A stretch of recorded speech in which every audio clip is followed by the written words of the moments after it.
Welcome to the lecture on the pressure bomb. And so here's the Canvas module on the pressure bomb. I will include a set of my own videos here below the um, PowerPoint file. And there are already some that include some YouTube videos. And by the looks of it, the YouTube videos are um, all intact and still good, which I'm glad to see that. And if one of them dies and doesn't work, it's not like you need to see them all. But there are different perspectives, different types of devices that people are using, and I think the videos are helpful. You don't have to take detailed notes on them, but I do think it is useful to look at these and see how other people demonstrate the use of their pressure chamber devices.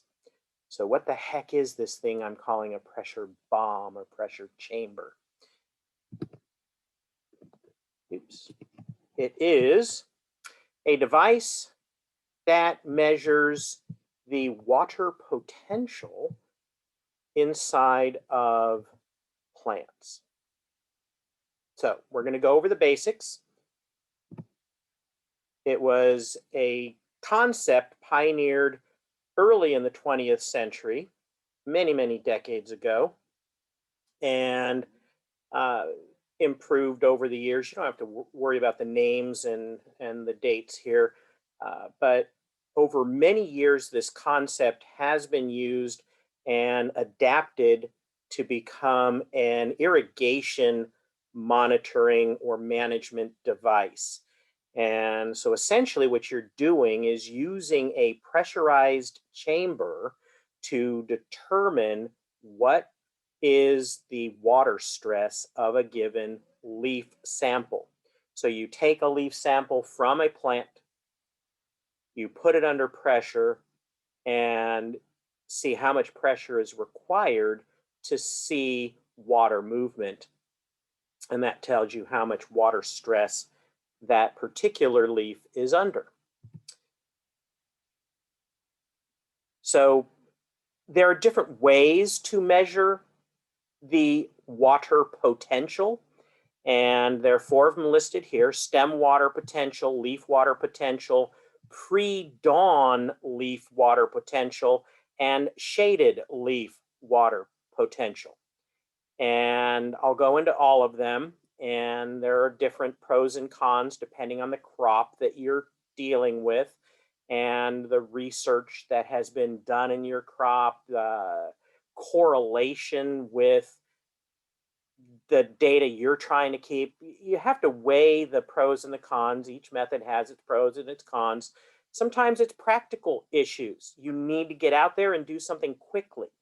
So something that might be better in a university research project where you have virtually unlimited hours to um, have your slaves work for, your PhD students work for you on these projects. You might be able to do something a little bit differently than you would do for a vineyard management here in Monterey County, where you have to be much more efficient and you have to think about how can we quickly get through very large acreage and different blocks of vines or grapes in a cost-effective, timely manner, get the data we want, and make a decision. So each of these methods has pros and cons. In the bottom line, we're doing it to make better decisions. You can always go out there, dig a small hole in the ground, stick your finger in and go, feels like it's getting a little bit dry. We better irrigate. Or feels like it's plenty moist. I'll hold off. That's pretty crude, but people have stuck their fingers in a potted plant for many, probably hundreds of years, and it works. But is it the most efficient way? For a potted plant in your kitchen, that's one thing. For hundreds or thousands of acres of crops, you want to make better decisions. You want to be able to conserve water. You want to reduce the cost of not only your water use, but the energy to pump and pressurize that water to irrigate your crops. And you also want to maximize your crop potential for growth without wasting water. And you don't want to lose anything, especially in permanent crops. If you're dealing with grapes or um, orchard crops, any kind of permanent crops, any kind of stress can reduce their lifespan, and in some cases, very significantly. So I mentioned there are 4 ways. The first one, the stem water potential. This is a midday measurement, and it is used when water demand and photosynthetic activity are at a maximum. Midday, sun is high, it's generally the warmest. So you're looking to measure the water potential at its highest demand. So what do? You take a plastic or foil type bag and wrap it around a leaf in the lower canopy. You don't want a leaf that's directly in the sun. Uh, that gives very inconsistent results. You want it to be when the plant as a whole is experiencing midday stress. It's warmer, it's generally sunnier, even if it is an overcast day. It tends to be the highest point of that day, midday. But you don't want it in the sun, which is just too much stress, too variable. You're not going to get the right numbers. So you put the bag on, you leave it for 10 minutes to 120 minutes, 2 hours. And what you're trying to do is create a saturated humidity within that plastic or foil pouch. And because the water is going to continue transpiring through the leaf as the plant is actively pumping water, and the bag, in that little tiny bit of oxygen that's in the bag, or atmosphere, I should say, in the bag, it's going to become saturated, humid, moist, and you're going to reach an equilibrium point with the plant leaf and the atmosphere inside that little bag or envelope. And once you've determined how long, you try to be consistent. You want to get all of your leaves bagged and sampled in a very strict time window, and then you take your measurement. Midday, 10 minutes to 2 hours of bagging, reaching equilibrium. And keep an eye on this top sentence as well that I did not read. We're measuring water tension. The word tension is very important. Water potential is a measurement of tension when we look at the actual physical process. Water inside the plant is under tension or negative pressure. We talk about pressure inside the plant because there is an osmotic pressure that is pushing water up from the roots.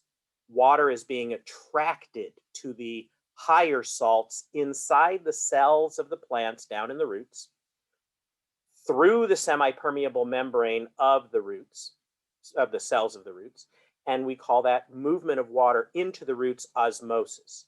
That creates a positive pressure, which pushes water in an upward direction through the xylem. But at the top of the plant, at the leaves, where transpiration is taking effect, it's actually under a negative pressure. And so it's under tension in the leaves. And that's a very important concept. We're measuring pressures, but we're measuring positive pressures in the chamber, negative pressures in the leaf itself. Keep that in mind. The leaf water potential, midday measurement when plant tension is greatest, fully expanded leaf exposed to direct sunlight. So there is some advantage to the direct sunlight. You quickly bag the leaf to avoid further transpiration, excise or cut. To excise is to cut off, remove. So you immediately bag it, excise it, and stick it directly into the chamber. This method is highly variable, as I mentioned on the previous slide page, among different leaves of the same plant. But despite this variability, scientists have shown this to be useful as an irrigation scheduling tool for wine grapes and cotton.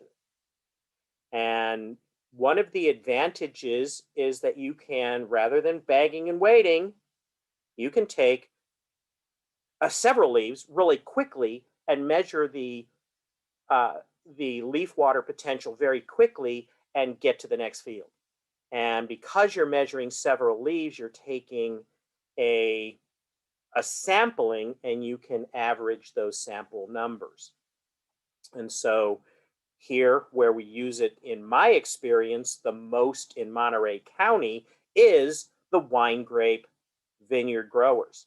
There are other people that use it, but it's not catching on in certain areas as quickly. It's spreading in popularity into other crops, but something that's in the ground such a short period of time, when you have so little time to do anything about changing your irrigation, it might not make sense, like baby leaf lettuces or baby spinach and things like that. It makes no sense at all, except for maybe a research project, but not for general production purposes. But other crops, even annual row crops, there are people using them. People are using it in corn. People are using it in various grasses, turf grass and management in golf courses and playing fields and things like that. All kinds of things where you might not expect it. It is being, the pressure bomb concept is being used, not necessarily the leaf water potential. Just got off on a little tangent there about the different crops where it's applied. Grapes is the most common one as I have seen it. I have no scientific data to back that up, but certainly of all the people I know, grapes is kind of the place for this in Monterey County that is highest use, and they use this leaf water potential. So you should probably know the first two because they are the most widely used in my experience. Then there's two others, the pre-dawn leaf water potential. It's the same concept as the leaf water potential, but as the name implies, it's pre-dawn. So before the sun hits it, you get out there early in the morning, depending on where you are. That changes time of year and the latitude. The assumption here is that the plant is in equilibrium with the soil's water potential, and so it hasn't experienced any sun stress yet. So overnight, they should have reached full equilibrium between the leaf and the soil, and you should be getting a reading that you can consistently correlate with what's really going on in the soil. Is that true? Well, yeah, there's some definite truth to that, but you need to find out what the data says and what your own experience says in your particular crop. And then there's the shaded leaf water potential, similar to the stem water potential, but the leaf is covered with a damp cloth instead of plastic and foil, and it's immediately excised and placed into the chamber. So again, just a slight tweak on how the process is done.